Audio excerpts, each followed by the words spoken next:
Hey guys, I'm just kidding. You clicked the correct video. This is not a liberal hive mind video. It's just jokes. It's just jokes. I'm sorry. But yeah, we're gonna check out one of my inspirations for even starting this channel. We're gonna check out his video today, I guess. But if you can't take jokes very well, that's what this video is about. It's about the left and the Democrats and the reaction, Jon Stewart's reaction to the Democrats and Kamala and all of them going absolutely ape shit over a comedian doing stand up comedy. They and AOC, I already did a couple of videos on it. Check them out.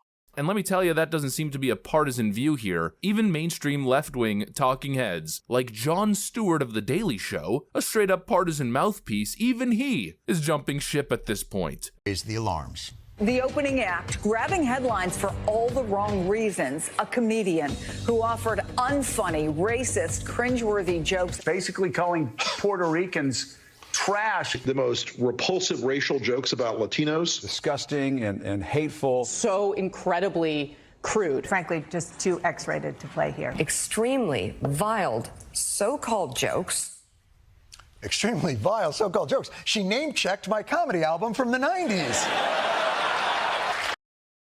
Jon Stewart must have been running out of money. I can't believe he came back to do this when the Democrats are in this state of disrepair. I'm kind of shocked by it, but I forget he's back doing this stuff again. But yeah, I mean, I don't always agree with liberal hive mind. I do appreciate his videos. I've been watching them since 2016, 2017, whenever he first kind of launched his channel in the first Trump election, and I've been with him ever since. I don't agree with everything he says, but I don't agree with everything that anyone says. So it's just kind of, I don't know, I'm kind of in the middle with everything for the most part. There's not too many people that I'm like, oh, everything they say is perfect. I don't know too many people like that. But anyway, I know Jon Stewart is not gonna be able to stomach bashing Tony Hinchcliffe and stand-up comedians. That's Jon Stewart's bread and butter. That's what he grew up. That's what he came up with was stand-up comedy. And I can't imagine Jon Stewart giving any credence to the Democrats' claims whatsoever at all. I really don't. I don't see how he's going to help the Democrats clutch their pearls at all in this clip. I don't know. I'd be surprised. I saw a little bit of this, but I didn't see everything he said. I doubt he backs them on this nonsense. You can't get mad at someone doing a stand-up comedy set. It's ridiculous. Now, obviously, in retrospect, having a roast comedian come to a political rally a week before Election Day and roasting a key voting demographic, probably not the best decision by the campaign politically. But to be fair, the guy's really just doing what he does. I mean, here he is at the Tom Brady roast a few months ago. The great Jeff Ross, ladies and gentlemen. Jeff is so Jewish, he only watches football for the coin toss. Gronk, you look like the Nazi that kept burning himself on the ovens. Kevin is so small that when his ancestors picked cotton, they called it deadlifting. Yes, of course. Terrible, boo, yes.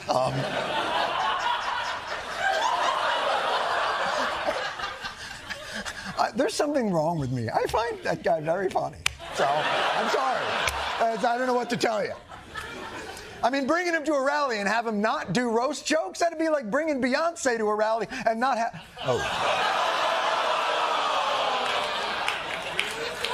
An absolutely perfect segment. Doesn't happen so often with Jon Stewart lately, but thankfully this one, right in the nick of time, at the perfect time right ahead of election, hits the nail square on the head. I mean, really? This is what you've got? Fake outrage over a joke told by an edgy roast comedian who, as I stated in my last intro, was literally introed as roast comedian. It's unbelievable, and it reeks of desperation. I'm not sure if it reeks of desperation. It reeks of something else, though. I'll tell you that. It's kind of reeks like some bullshit. I don't understand how you can then the outrage. And I'm happy to hear Jon Stewart say this. There's no way possible that he could stick with the left doing this kind of stuff.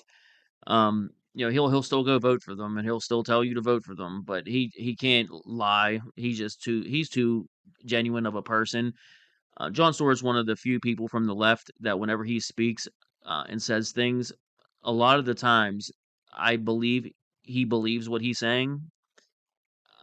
I don't know of late. I don't know recently. I don't know in the past year or two since he came back if he's still the same way.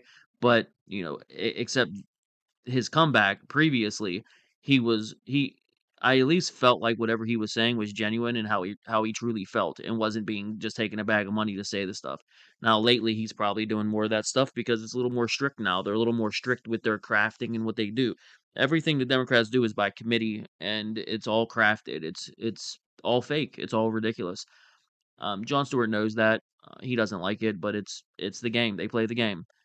But either way, I mean, AOC saying that these jokes were all vetted by Donald Trump personally, and he approved them, and he knew what Tony was going to say, and it basically was an endorsement of the campaign to say Puerto Ricans are garbage and Puerto Rico's trash, and AOC said that those jokes were a coordinated attack to rile up all the racist Nazis that were in that Nazi reenactment to get mad and go out and commit more violent acts and attack brown people like they did on J6. She said this was a coordinated attack to get the same J6 style rioters riled up and angry with immigrants and angry with Puerto Ricans and brown people so they would have similar J6 style attacks on brown people all over the country. She went on the news and said that. Somebody interviewed her and she gets paid hundreds of thousands of dollars to go on TV and say, "You know what? This is just the way that the Trump campaign does things. That's how they feel. This is exactly what Trump thinks in his personal life and how he is in real. Meanwhile, it's jokes. This is exactly what Trump's campaign message is, that if you're Puerto Rican, that you're garbage. He openly says it. It's like, what, when, what are you talking about? You mean he had a stand-up comedian do a roast comedian do roast jokes? Yeah, like I said, I wish Tony wouldn't have did them. I like Tony. I wish he didn't do the jokes. They were in poor taste this close to the election. It wasn't a good idea. He shouldn't have done that stuff. Should we apologize now that he did it? Nope. I'm okay with the Trump spokesperson coming out and saying that does not reflect Trump or the views of the campaign. It's just that simple. It was stand-up comedy.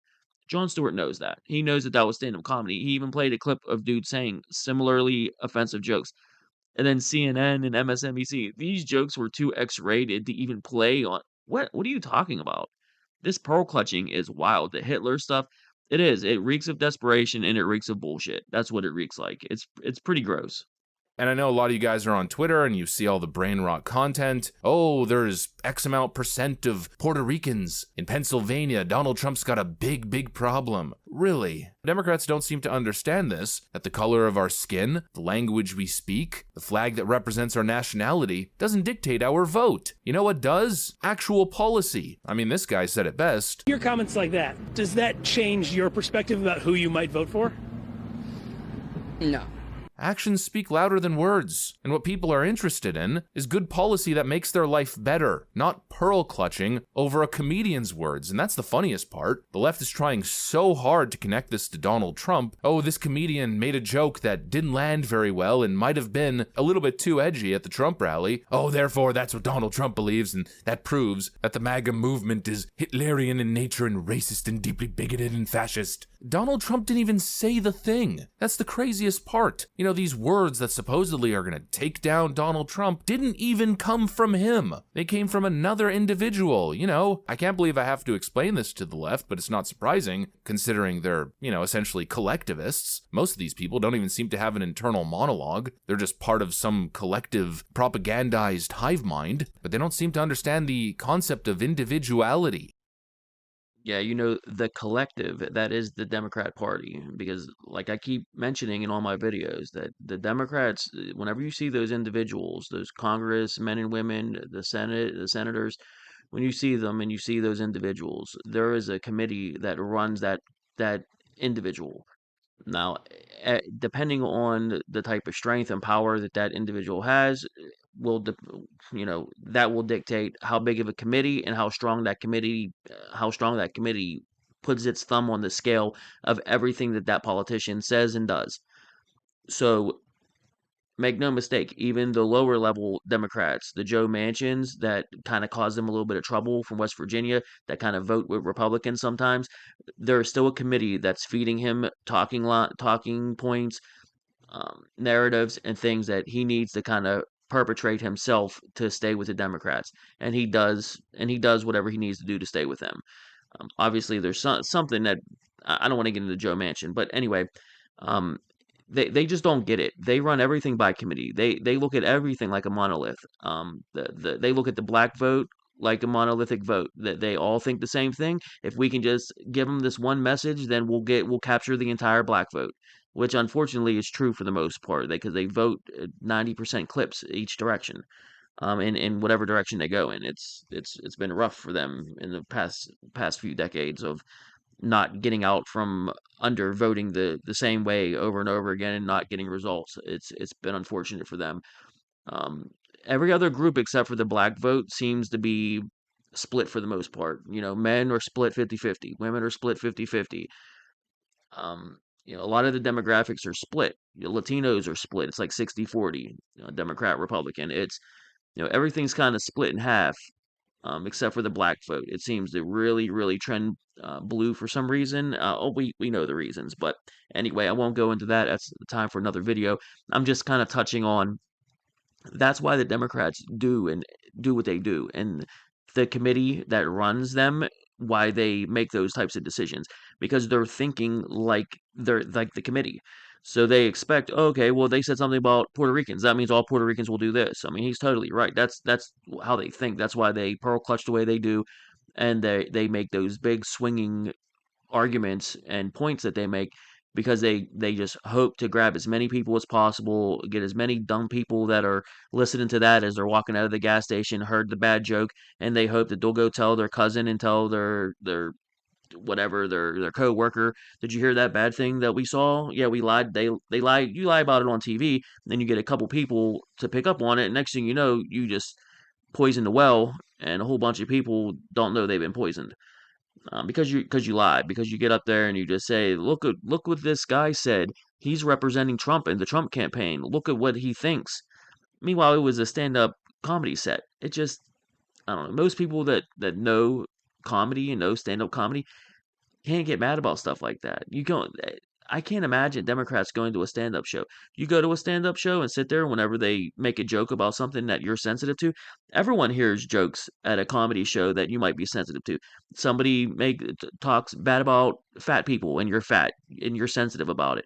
That might bother you. If you're in an interracial couple, if you're a white and you date and you're married to a black woman and they talk about interracial couples and make fun of it, you might be a little sensitive to that. If you I don't know, just any example you could possibly think of. Yeah, people might be sensitive to that topic if they have a bunch of Puerto Rican pride and him saying that made you get upset. I mean, I understand that, but you have to understand that he's making fun. And just like you said, he vacations there. Typically with comedians and people that do comedy, you make fun of what you love. Whatever you're passionate about, whatever you think about, things that you care about, you typically tear to shreds, and it's just there's a catharsis to it that people really appreciate.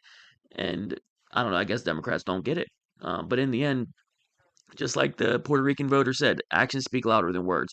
Kamala and her team the committee can continue to lie, make up Hitler stuff. Oh, this third party said that Trump did a thing behind closed doors and nobody else knows about it, but we heard a rumor about a guy that talked to a guy, and that means that represents Trump, and everything he does is represented by this rumor.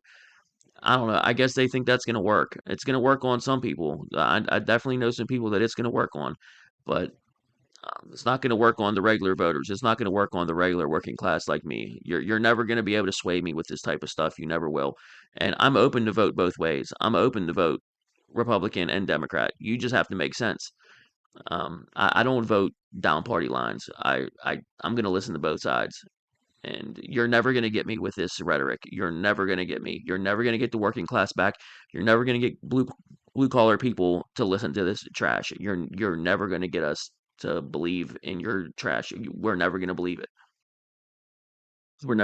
Because we're never going to believe it. We're never going to spread those ideals and those those narratives to our family, our friends, our coworkers. We just don't do stuff like that. So we already have our opinions, and we don't just listen to the media and immediately run and tell everyone that that's what they should think. You do have a big block of people in this country that do that, but for the most part, regular critical thinking Americans that are living their lives every day, they're not listening to the news on CNN and running and telling people. They're gonna look into it a little bit. They're gonna have some sort of quiet opinion that they don't say out loud, and that's where they get that phrase, "the silent majority." But that you haven't heard that said too much lately in the past few years. It's because, take me for example, we're not so silent anymore. Just like I said, this thing was going to backfire. There's no way that this was going to work, especially not in America. The land of stand-up comedy. Condemning a comedian and attempting to misrepresent his art as Donald Trump's political platform. I think that's what I'll end it here. I think that's my biggest issue with it. It's not just clutching the pearls. I get, oh, it's a joke that you didn't like to hear, and your partisans, your partisan sided Puerto Ricans are going, oh my God, I would never vote for him ever. That's the last thing. Oh, I will never. They were already never gonna vote for him anyway. So anyone that claims Tony's jokes forced them to not vote for Donald Trump, they're lying, and they weren't going to vote for Donald Trump anyway. So it lost absolutely no one. This pearl clutching doesn't work. The only way that I really see, I mean, this is the hardest part about it is listening to AOC try to translate it and try to say that everything that was said by Tony and everything that was said by the speakers was vetted personally by Trump. And Trump knows exactly what Tony was going to say, and he wanted it to be said because that's a coordinated effort to make the racists that are at the rally go out and attack brown people. That's that's the rub. That's the thing that's disgusting. That's the shit that creates division. That's the shit that creates racism and creates hate crimes and people that are attacking each other just by the way that they look. AOC, that's you. Tony telling a joke isn't causing people to attack each other. It might make people make fun of each other, but we do that. We do that. Americans do that. That's how we do things. That's how we deal with stuff.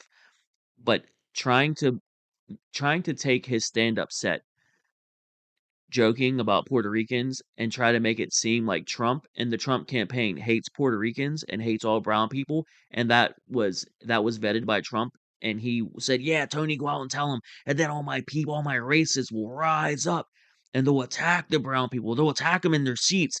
They'll just they'll just turn to any brown person and just start swinging." It's like, what are you talking about? That's the shit that's the crazy shit. That's the shit that's like, go sit down. Go back to bartending.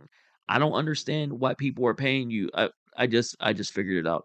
Now I do understand why you're getting paid hundreds of thousands of dollars a year to do this. Is because you're a liar. It's because you'll go on TV and lie and say, "Oh my God, they tried to. You see what they did? That rally was a Nazi rally, a reenactment even. And then the jokes told there were written by Donald Trump and his kids, and they all laughed. And then they went around and they spit on pictures of black people.